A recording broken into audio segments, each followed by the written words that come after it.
na nga ngayon, yung mga comedian, nagdadrama na eh. Opo. And they're good, dramatic actors, magagaling. Well, this time, the comedians, hindi lamang yung pagko-comedy nila ang naipapakita nila. Opo. But this time, fulfillment ng acting. I mean, pwede ka sa comedy, pwede ka sa drama. Ngayon, na-discover yung totoong mga, yung dami ng talent mo. Opo. Kumbaga, hindi ka lang nakakahon sa isa. Hindi ka tulad, kung noon, nakahon ka lang Opo. sa comedy. Nito na lang may edad na ako, at saka ako, napunta na sa drama. Opo. Ganoon. Kasi, nag-fade ang comedy. Nakita mo, walang sitcom.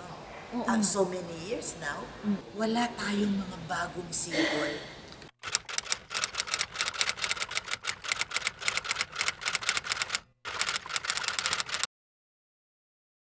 Hindi madali ang comedy. At saka, walang masyadong script. Kukunin mo lang yung pinaka-sitwasyon. Opo. Timing, expression. Merong iba, nauna pang tumawa dun sa ipapunch. Merong ganon. Hindi po maganda yun. Hindi. Punch ka, huwag ka tumawa. Audience ang Hayaan. tatawa. Kahit na scripted, nasa bitaw. Sa pagbibitaw ng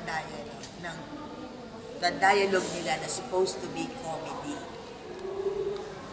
Pero ang napansin ko ngayon, puro sigawan. Para maging comedian. Hey, comedian! Mataas. Oo, taas. Sigawan ng sigawan. Yung ganon. Malaking kaibahan na eh. Iba eh.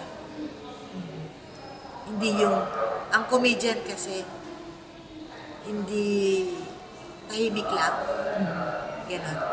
Pero pag nagbitaw, tumba lahat.